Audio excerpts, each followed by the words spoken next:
Drug overdoses in Maine is up slightly from the same time last year. According to data from the state, there were just over 2,500 overdoses in the first 3 months of the year, about 8 more than the same time frame last year.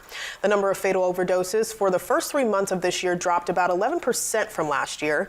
The state says non-pharmaceutical fentanyl is the most frequent case or frequent cause of death mentioned on the death certificate of 80% of people who died from drug overdoses.